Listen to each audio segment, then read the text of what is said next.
하나님 말씀은요, 창세기입니다. 15장 1절에서 6절 말씀입니다. 이후에 여호와의 말씀이 환상 중에 아브라함에게 임하여 이르시되, 아브라함아 두려워하지 말라. 나는 네 방패요 너의 지극히 큰 상급이니라. 아브라함이 이르되, 주 여호와여 무엇을 내게 주시려 하나이까? 나는 자식이 없사오니 나의 상속자는 이 다메섹 사람 엘리에셀이니이다. 아브라함이 또 이르되, 주께서 내게 실을 주지 아니하셨으니 내 집에서 길린 자가 내 상속자가 될 것이니이다. 여호와의 말씀이 그에게 임하여 이르시되, 그 사람이 네 상속자가 아니라 네 몸에서 날 자가 네 상속자가 되리라 하시고, 그를 이끌고 밖으로 나가 이르시되, 하늘을 우러러 무뼈를 셀 수 있나 보라. 또 그에게 이르시되, 네 자손이 이와 같으리라. 아브라함이 여호와를 믿으니 여호와께서 그의 의로 여기시고. 아멘. 사람들이 살아가면서 불행의 종류들이 여러 가지입니다. 그런데 그 불행의 종류는 두 종류인 것 같습니다. 어떤 사람은 모든 부분이 다 불행한 사람, 모든 것이 행하는 것마다 불행한 사람입니다. 신체도 불구인데 배운 것도 없고 가진 것도 없는 그런 불쌍한 사람. 이러한 가난한 사람들을 우리는 참 불행하다 그렇게 봅니다. 그러나 대개는 그렇지 않다라고 합니다. 다른 부분은 괜찮은데 그 중에 한두 가지가 어렵기 때문에 스스로 불행하다라고 느끼는 것입니다. 집안 살림도 괜찮고 자식도 있는데 이 아이가 없어서 지식도 있고 돈도 있는데 자식이 없어가지고 불행이다라고 그렇게 느끼는 사람들, 그런 사람들이 있는가 하면, 건강하고 사람들과의 관계도 굉장히 좋은데 무식한 것이 문제인 사람도 있습니다. 또 공부가 남들보다 떨어지기 때문에 엄청나게 불행하다 그렇게 생각하는 사람들도 있습니다. 오늘날 모든 부분이 다 불행하기 때문에 불행하다라고 생각하는 사람은 거의 없는 것입니다. 그래서 우리를 불행하게 만드는 것은 한두 가지 정도라는 것을 우리는 알 수가 있습니다.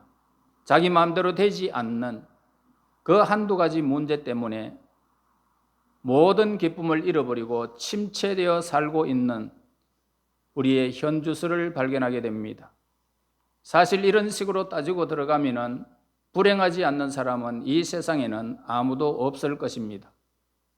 남들이 보기에는 괜찮을지 모르지만은 막상 본인은 그 결손 부분이 너무 크다 그렇게 생각하기 때문에 모든 자신감과 기쁨을 잃어버리고 풍성한 삶을 살지 못하고 그렇게 어두운 그늘로 살아가는 사람들도 있습니다.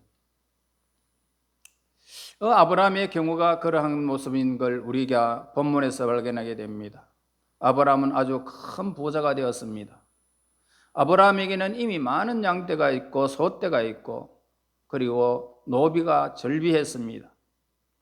그리고 그돌로멜로의 그 군사를 이김으로써 어느 누구도 무시할 수 없을 만큼 아주 강한 그런 사람이었음을 우리는 먼저 배웠습니다. 그러나 막상 이 아브라함 자신은 풍성한 삶을 누리지 못하고 있었던 것을 보게 됩니다. 다른 사람이 보기에는 아브라함에게는 아무 부족한 것이 없는 것 같지만은 아브라함 자신은 기쁨이 없었던 것입니다. 그리고 삶의 침체 속에 살았던 것입니다. 그 이유는 두 가지였죠. 그에게는 아들이 없었습니다. 그 시대에 아들이 없다라는 것은 자신의 죽음과 동시에 모든 것이 끝난다는 것을 의미했던 것입니다. 또한 그에게는 안심하고 정착할 그런 땅이 없었습니다. 이 두 가지는 아브라함에게 아주 중요한 결손이었던 것입니다. 언제라도 건강이 악화되어지면 그는 모든 것을 잃어버리고 마는 것입니다. 그리고 누군가가 와서 좀 비켜달라 그러게 한다면은 곧바로 다른 곳으로 또 이주해야 하는 수밖에 없는 그런 떠돌이에 불과했던 것입니다. 우리가 요한계시록 이렇게 앞부분에 보면은 예수님께서 소아시아에 있는 7교회에 자기 자신을 각각 다른 모습으로 나타내는 것을 우리는 거기에서 발견할 수가 있습니다. 어떤 교회는 7별을 붙들고 그 사이에 왔다 갔다 하는 것으로 자신을 소개하고 있습니다. 그 교회는 목회자의 그 건의와 교회의 본질이 몹시 흔들리고 있는 그런 교회였던 것입니다. 또 어떤 교회 측은 죽었다가 다시 살아나신 분으로 자신을 소개하고 있습니다. 그 교회는 핍박을 받아서 순교자가 생긴 교회를 우리에게 보여주고 있습니다. 이렇게 예수님이 나타나신 모양은 각 교회의 형편과 아주 깊은 연관이 거기에 연결되어 있는 것을 보게 됩니다. 예수님은 그 교회가 처해 있는 형편을 깊이 이해하고 바로 그 문제 해결자로서 그렇게 나타내시는 모습을 보게 됩니다. 예수님께서 이렇게 여러 가지 모습으로 자기 자신을 나타내고 계신 것은 하나님께서 우리가 겪고 있는 어려움을 알고 계시고 참으로 우리를 도울 수 있는 분으로서 보여주기 위해서 그 7교회를 모습을 우리의 모습으로 찾아오고 예수님께서 그 모든 모습을 해결하는 모습을 보게 되어집니다. 우리가 1절에 보면은 이후에라고 합니다. 이후에 여호와의 말씀이 환상 중에 아브라함에게 임하여 이르시되 아브라함아 두려워하지 말라 나는 네 방패요 너의 지극히 큰 상급이니라.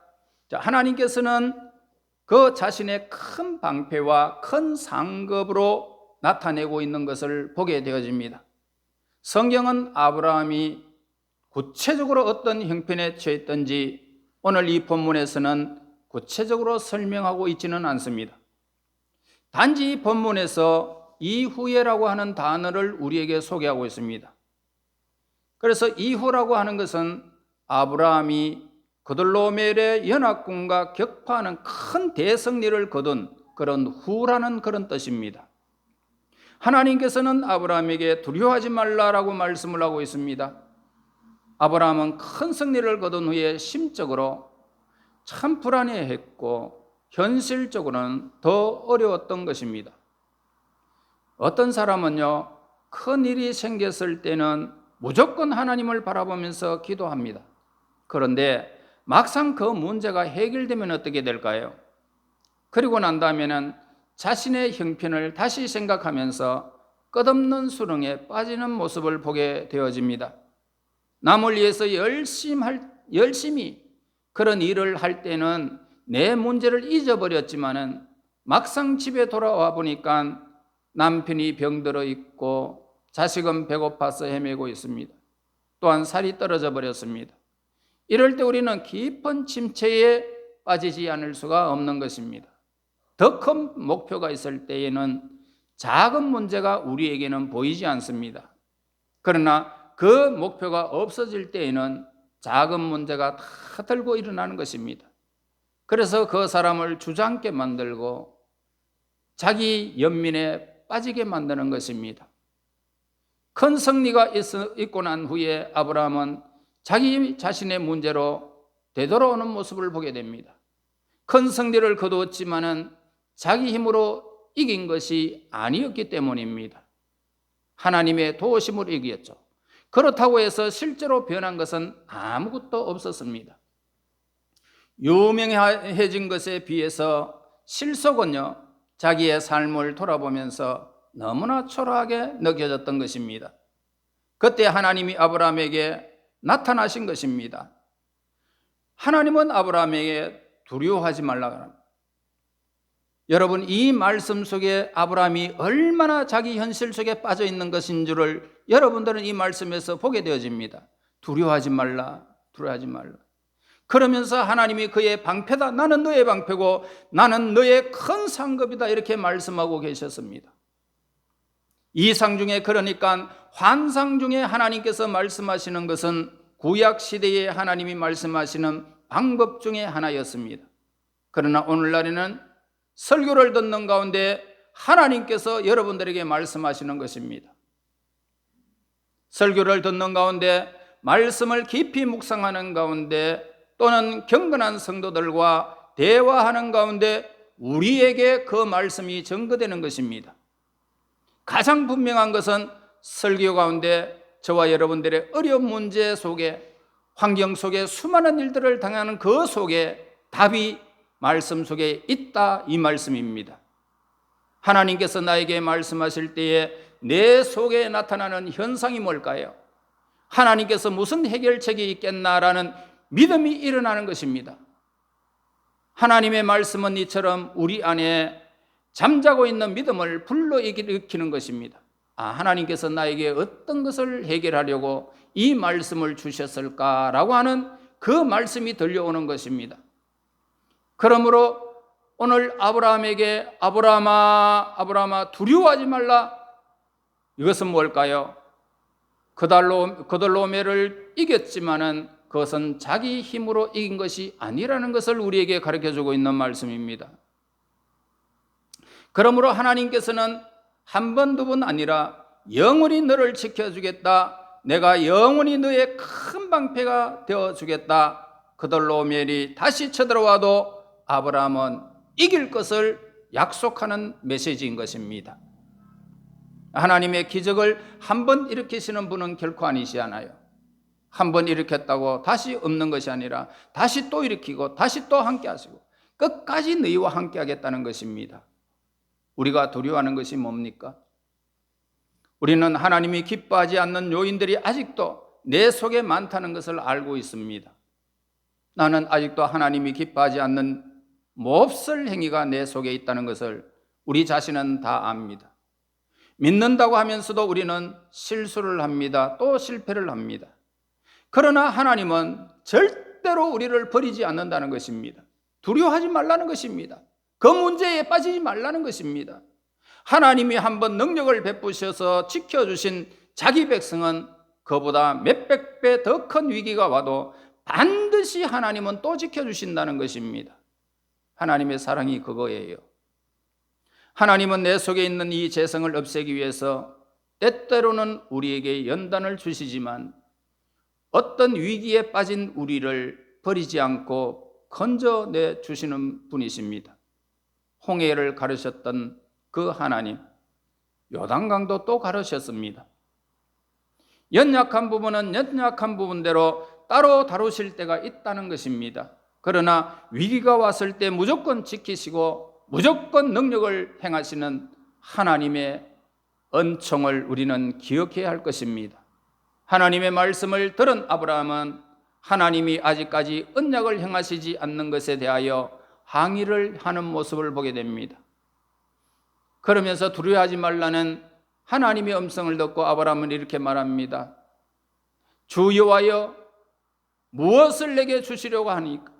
나는 자식이 없사오니 나의 상속자는 이 다메섹 사람 엘리에셀입니다. 아브라함이 또 주께 말합니다. 내게 씨를 주시지 아니하셨으니 내 집에서 길린 이 자가 내 상속자가 될 것입니다. 여러분, 하나님께서는 분명히 두 가지 약속을 하셨잖아요. 하나는 그의 후손이 땅의 티끌처럼 많아지리라 라고 말씀해 주셨고, 그런데 아직도요, 아브라함의 나이가 얼마나 많습니까? 그런데도 불구하고 하나님은 한 명도 주지 않았습니다. 또 하나는 그가 밟는 모든 땅을 주신다라고 말씀하셨습니다. 그러나 하나님은 아직도 땅 한 평도 주지 않았습니다. 이 아브라함은 하나님의 약속을 바라보고 소돔의 모든 전리품을 포기했던 것입니다. 그러나 하나님은 아직 그 약속을 이행하고 계시지 않았던 것입니다. 아브라함은 자기 집에 있는 종 엘리에셀을 상속인으로 삼게 해달라고 그렇게 하나님 앞에 말씀드리는 것을 보게 됩니다. 이것은 많은 시간을 두고 고민하고 또 고민한 끝에 나온 결론이었습니다. 아브라함이 오죽했으면 아들 낳기를 포기하고 자기 집에서 기른 종을 후사로 정하려고 했겠느냐, 이 말씀입니다. 그러니까 아브라함이 얼마나 고심했는지를 우리는 본문에서 보게 되어집니다. 물론 아들을 낳고 싶지 않겠습니까? 그지요? 그러나 이제는 지친 것입니다. 나이가 너무 많이 들었다는 겁니다. 우리들도 나에게 해결되지 못한 문제가 있을 때에, 또 문제가 오랜 기간 계속되어질 때에 우리는 지치고 힘드는 것입니다. 특히 아기를 낳았는데 진통이 길어지고 아기 산모의 내일을 모른다면 우리는 아기를 포기하더라도 빠른 결정을 내리기를 원하는 것이 우리의 현실입니다. 자, 우리의 믿음은 무엇일까요? 내가 하나님의 말씀을 붙들면 하나님께서 나의 모든 것을 책임진다는 것을 우리는 성경에서 기록한 것을 다 알고 있습니다. 집 문제나 먹는 문제, 결혼 문제, 가정 문제나 자녀 문제나 다 하나님께서 책임진다는 것입니다. 하나님은 항의하는 아브라함에게 분명히 이렇게 대답하시는 모습을 보게 됩니다. 4절에서요, 여호와의 말씀이 그에게 막 이르시되 그 사람이 네 상속자가 아니라 네 몸에서 날 자가 네 상속자가 되리라, 그렇게 말씀합니다. 야, 우리가요 불신앙에 빠져서 혼란과 좌절 가운데 있을 때에 하나님께 내 마음을 쏟아 놓으면 하나님은 내가 붙잡아야 할 말씀이 무엇인지 명확하게 알려주시는 것입니다. 그러므로 우리가 알아야 할 것이 뭡니까? 말씀은 구체적으로 우리에게 임한다는 것입니다. 말씀은 허미하게 임하지 아니하고 뚜렷이 우리에게 임한다는 것입니다. 그래야 믿음이 생기는 거죠. 민족 복음화 세계를 위해서 이런 모한 말들은요, 믿음이 생기는 것이 결코 아닙니다. 그러니까 믿음은 아주 구체적인 것입니다. 설교는요, 하나님의 말씀을 손에 붙잡을 수 있도록 그렇게 여러분들에게 하는 말씀입니다. 하나님이 이렇게 말씀을, 그 종은 네 후사가 아니다. 네 몸에서 나야 된다. 사라의 몸에서 나야 네 아들이다. 늙었는데요, 늙어도 네가 나야 된다. 늙어도 네가 나야 된다. 이렇게 구체적일 때에 그 말씀을 기다릴 수가 있는 것입니다. 5절에 보세요. 그를 이끌고 밖으로 나가 이르시되 하늘을 우러러 무뼈를 셀 수 있나 보라. 또 그에게 이르시되 네 자손이 이와 같으리라. 하나님께서 그의 후사 이 문제를 어떻게 해결하신 이유를, 무엇 때문에 이렇게 그 후사의 문제를 어렵게 했을까? 그 이유가 뭘까? 왜 후사를 이렇게 어렵게 만들었을까? 여러분 한번 생각해 보세요. 아니, 아브라함이 좀 젊었을 때에 막 언제든지 그냥 아기를 순산할 수 있도록 태문을 열었으면 얼마나 좋습니까? 그지요? 그런데 다 늙어서 아기를 낳을 수 없는 위치에까지 가게 하신 이유가 도대체 뭘까? 왜 이렇게 많은 고통과 좌절을 주시면서 오래오래 기다리게 하셨을까 말입니다. 아브라함의 후사는 육신의 후사가 아니기 때문에 그런 것입니다. 즉 성령의 역사를 통해서 말씀으로 태어날 믿음의 자손인 것입니다. 그래서 하나님께서 말씀으로 이삭을 태어나게 하신 것입니다. 우리가 하나님의 백성이 된 것이 뭡니까? 하나님의 백성이 된 것은 우리가 자연적으로 내가 믿고 싶어서 하나님을 믿는 것이 아닙니다.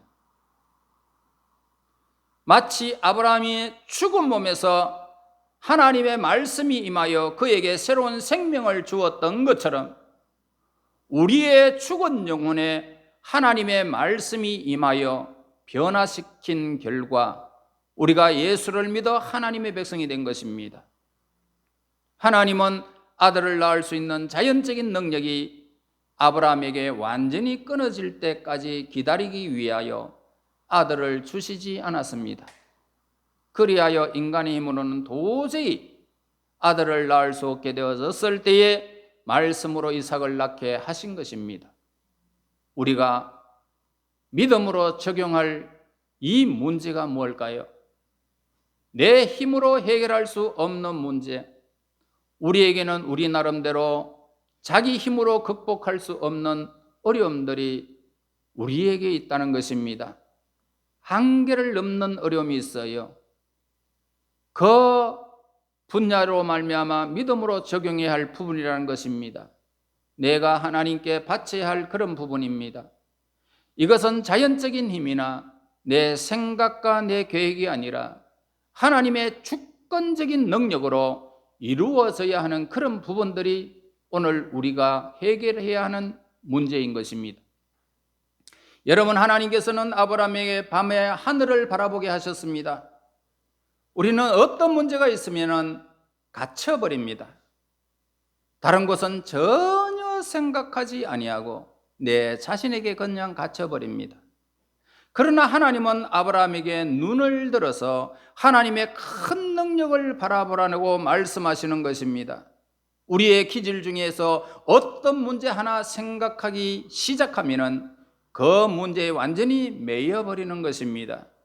이런 경향을 신앙이 없는 사람보다요, 신앙이 있는 사람이 더 강하게 나타납니다. 평신도보다는 목회자에게 더 강하게 나타난다는 것입니다. 여러분, 우리는 매여 있으면 해결되지 못합니다. 그래서 하나님은 아브라함에게 아들의 문제에 빠져나와서 그 문제에 너희들이 빠져나오느라, 그래서 하늘의 별을 바라보라, 그렇게 하셨던 것입니다. 그렇게 별을 바라보면서 아들의 문제는 작은 문제가 되어버립니다. 하나님의 능력은 아브라함 마음속에 크게 와닿게 되는 것입니다. 그래서 하나님은 아브라함과 사레가 다 늙을 때까지 기다리고 계셨던 것입니다. 그러나 우리 인간은 어떻습니까? 오래오래 기다리는 오늘 우리의 심령은 지쳐버립니다. 아브라함도 지쳤습니다. 힘이 빠져버립니다. 그때 하나님은 아브라함을 자기 세계와 자기 계획 밖으로 끌고 나오는 것입니다. 지친 우리를 끌고 나와서 너의 생각과 다른 나의 계획이 있는 것을 네가 알고 있느냐? 너의 생각에서 나와라. 그리고 나를 의지하라. 내가 행하리라. 이렇게 말씀하셨던 것입니다. 여러분, 하나님의 때가 있다는 사실을 우리에게 성경은 늘 가르쳐주고 있습니다. 하나님은 그의 때에 모든 것을 다 이루어 주십니다. 그런데 우리는 그 전에 이미 다 지쳐버립니다. 그럴 때 어떻게 해야 될까요? 그러한 문제에서 나와서 하나님의 능력을 바라보라는 것입니다. 하늘을 바라보라. 무별을 봐라. 누가 창조했느냐? 여러분, 내 속에서 빠져나가는 능력만 생각하는 것이 아니라 오늘날 나를 선대하신 하나님의 신실하심과 은혜를 헤아리면서 나의 이기적인 생각의 틀에서 우리는 빠져나와야 하는 것입니다. 그렇지 않으면 우리는 하나님의 때까지 기다리지 못하는 것입니다. 좌절해버립니다. 눈물 흘립니다. 고통당하는 것입니다. 그렇다면 하나님의 때가 언제일까요?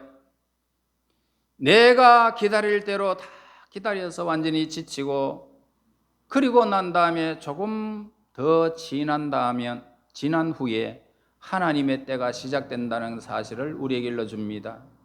이 때가 위험한 때입니다. 내가 바닥까지 내려간 그때라는 것입니다. 그때는 얼마나 위험한지 모릅니다. 사람들은 이때 신앙을 다 팔아먹고 난 다음에 문제를 가지고 자기 연민에 빠져 있는 그 시간이기 때문입니다. 이러할 때 우리는 어떻게 해야 될까? 내 문제에서 나와라는 것입니다.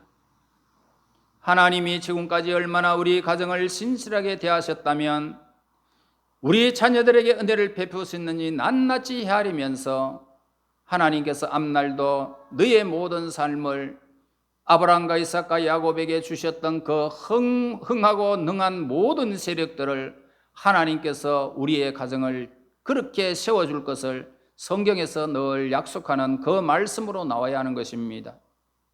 아브라함은 자기가 도저히 포기할 수 없는 이 문제를 하나님께 맡깁니다. 저는 이 말씀을 믿습니다. 내가 도저히 육신으로는 이해할 수 없는 이것을 내가 믿습니다.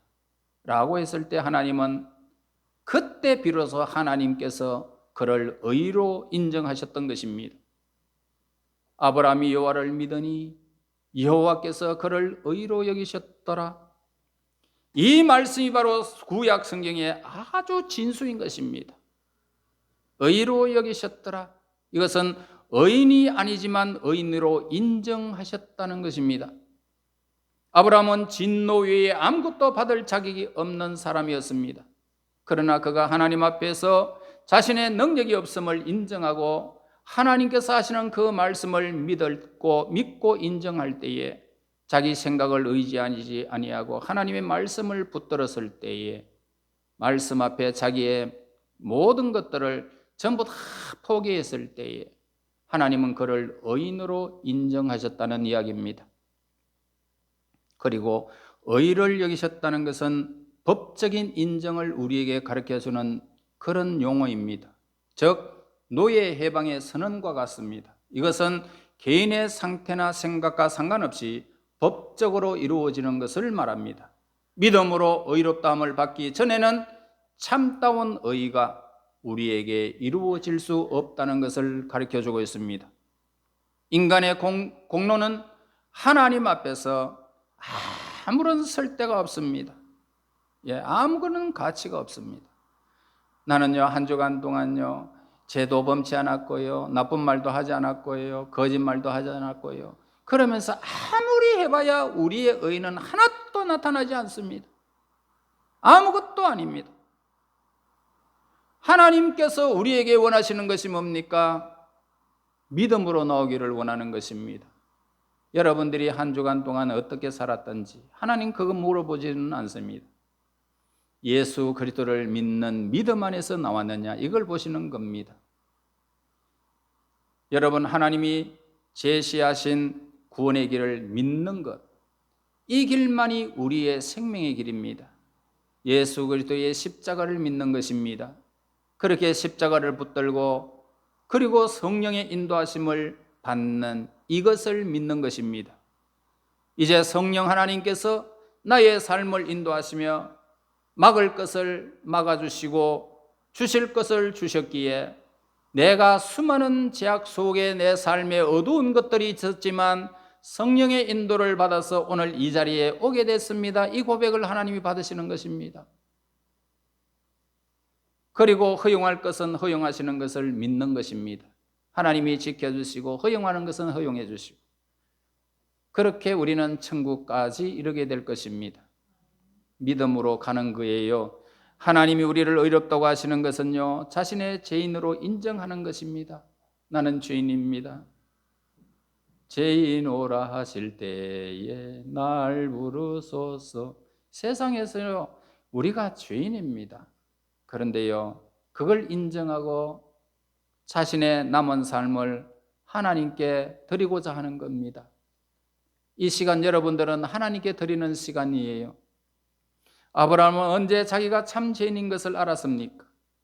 아들이 빨리 생기지 않아서 그것을 가지고 원망하고 불평하고 화를 내는 자신의 모습을 보면서 하나님 앞에 얼마나 무서운 죄인인지를 그는 알았던 것입니다.